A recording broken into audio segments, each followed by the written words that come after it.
Kembali lagi di Ruang Zaki. Kemarin kita melihat bagaimana akhirnya Ridwan Kamil mencoba untuk memilih jalan politiknya dengan bergabung dengan Partai Golkar.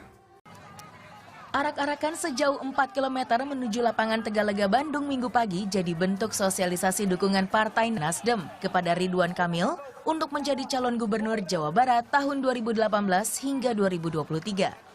Partai pimpinan Surya Paloh ini menjadi partai pertama yang menyatakan dukungan bagi RK. Hanya kata hatur nuhun, tiada lain hanya kata terima kasih atas kepercayaan dari Partai Nasdem, dari masyarakat. Walaupun waktu pilkada masih 15 bulan, seperti Pak Saan sampaikan, ternyata ada sebuah cara agar bisa diperkenalkan lebih awal. Pemilihan Ridwan Kamil tak lepas dari kinerjanya sebagai wali kota Bandung. Selain itu, RK dinilai mewakili generasi muda. Kang Emil ini ya kira-kira karena generasi mereka ini dengan Jokowi ini sama, hampir sama nih. Ya, nggak terlalu jauh sih aja. Kalau Kang Emil ini sama Bang Surya gitu, saya udah 20 tahun. Ini 45 misalnya, Abang udah 65. Kalau dengan Jokowi ya dekat-dekat ya. Kira-kira bagus lah kalau orang-orang muda nih tampil memimpin bangsa ini. Bagus. Ridwan Kamil masih menyisakan 1,5 tahun masa jabatan sebagai wali kota Bandung yang akan berakhir tahun 2018 mendatang.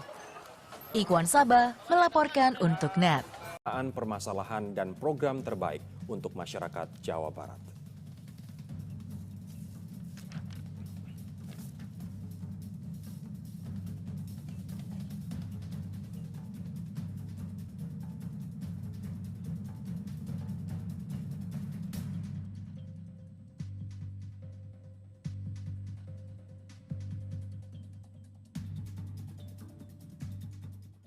Nasdem mengharapkan Ridwan Kamil yang sekarang juga belum menjadi anggota partai politik dari partai politik manapun untuk tetap tidak menjadi anggota partai politik dari partai politik manapun selama menjabat sebagai gubernur Provinsi Jawa Barat. Termasuk Partai Nasdem yang menggusuk Ridwan Kamil tidak usah menjadi anggota Partai Nasdem. Ini syarat yang kedua. Nama Gubernur Jawa Barat Ridwan Kamil atau yang kerap disapa Kang Emil sedang menjadi sorotan. Orang nomor 1 di tanah Pasundan itu melabuhkan pilihannya masuk menjadi bagian dari Partai Golkar dan merupakan babak baru di kehidupan politiknya. Ketua Umum Partai Golkar Airlangga Hartarto telah mengumumkan Ridwan Kamil sebagai kader partai berlambang pohon beringin itu. Dan Ridwan Kamil telah mendapatkan jabatan sebagai Wakil Ketua Umum.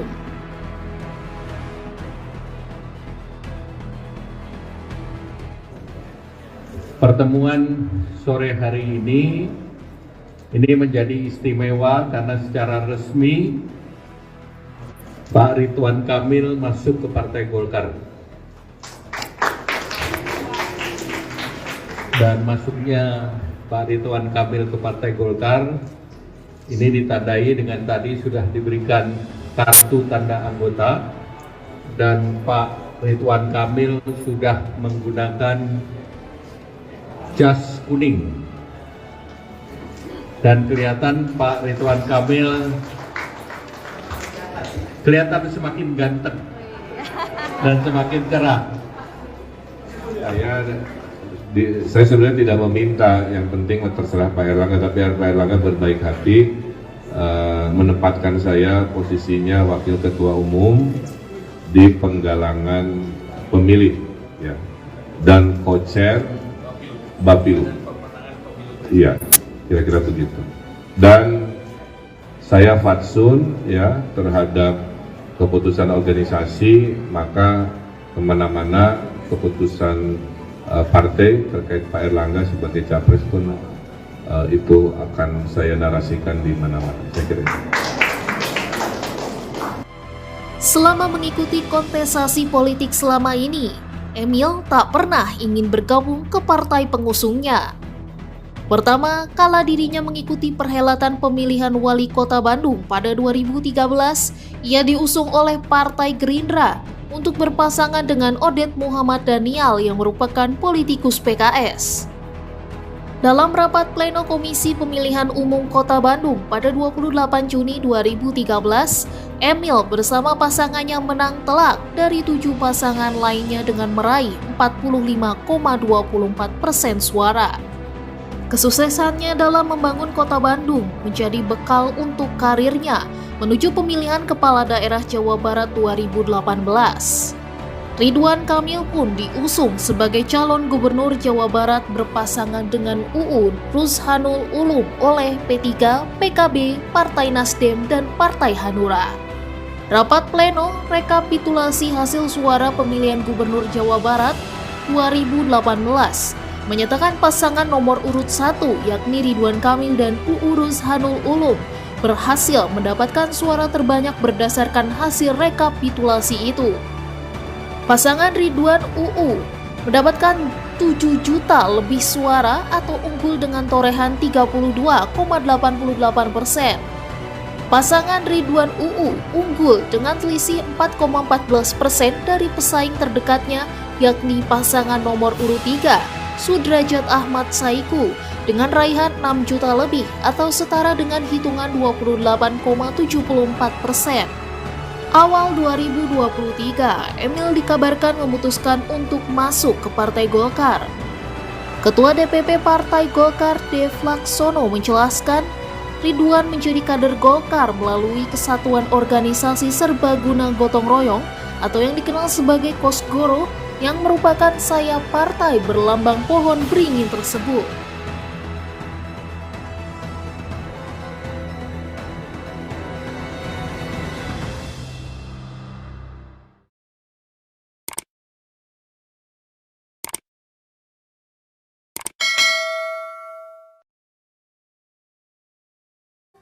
Kita tahu bahwa Ridwan Kamil ini adalah petualang politik.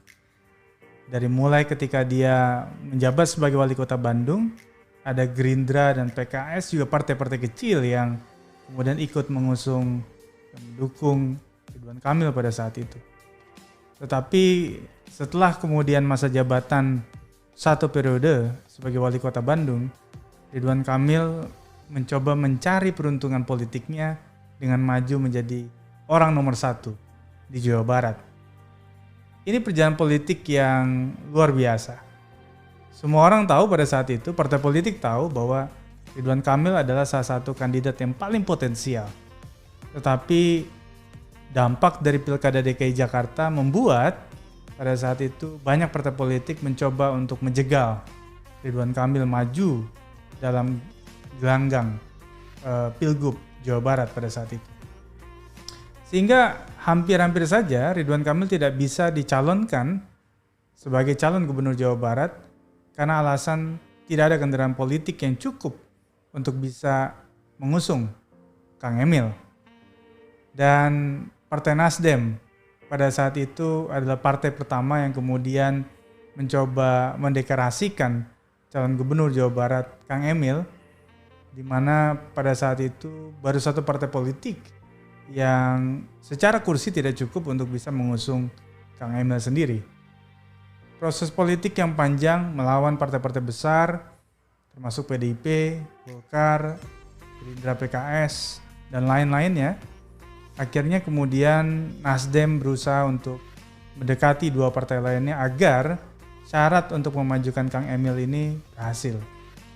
P3, PKB, ada dua partai yang akhirnya kemudian merapat menjadi tiket yang lengkap dan komplit, menjadi kendaraan politik bagi Kang Emil yang pada saat itu tidak cukup kuat untuk bisa menghadapi kandidat-kandidat yang luar biasa hebat. Sebut saja Deddy Mizwar, Deddy Mulyadi, TB Hasanuddin, ini adalah figur-figur yang cukup kuat dan diperhitungkan di Jawa Barat. Tetapi kekuatan milenial pada saat itu, kemampuan 3 mesin partai politik, akhirnya mengantarkan Kang Emil menjadi orang nomor 1 di Jawa Barat. Tapi ternyata usaha keras, dana yang tidak kecil untuk menjadikan seorang Kang Emil menjadi gubernur Jawa Barat itu tidak cukup bagi Kang Emil untuk akhirnya berlabuh kepada partai yang membesarkannya menjadi seorang gubernur di Jawa Barat. Justru pada detik-detik terakhir menjelang pemilu 2014, Kang Emil justru memilih kendaraan politik berwarna kuning ini, Golkar, sebagai pilihan untuk melabuhkan perjalanan politik berikutnya. Dia didapuk sebagai wakil ketua umum, diminta oleh Partai Golkar untuk bisa menggalang kekuatan pemilih, terutama untuk pemilu 2024. Tetapi kita ingat betul bagaimana kemudian ada satu peristiwa yang mungkin bagi sebagian kalangan menganggap ini adalah pemicu dari mengapa Kang Emil tidak memilih Nasdem dibandingkan Golkar. Tentu saja peristiwa Rakernas. Nasdem yang mengumumkan 3 nama kandidat Capres untuk 2024 tidak terselip nama Kang Emil dari ketiga nama itu. Nah, inilah yang dianggap oleh sebagian orang sebagai pemicu dari akhirnya Kang Emil semakin jauh dari poros Partai Nasdem. Meskipun partai ini punya kontribusi dan jasa yang tidak kecil bagi karir politik seorang Kang Emil. Dan akhirnya kemudian kita bisa melihat bagaimana kemudian Kang Emil itu mencoba untuk bisa mendekati posisinya dalam gelanggang nasional. Apakah sebagai capres ataupun cawapres. Karena Kang Emil mungkin berpikir realistis bahwa Golkar punya suara yang sangat besar dan tiket yang menjanjikan untuk mengusung dia menjadi orang nomor 1 atau nomor 2 di Indonesia. Dengan cara itulah maka Kang Emil merasa tidak perlu bersusah payah seperti pengalaman dia ketika maju sebagai gubernur Jawa Barat. Sampai ketemu lagi di Ruang Zaki berikutnya.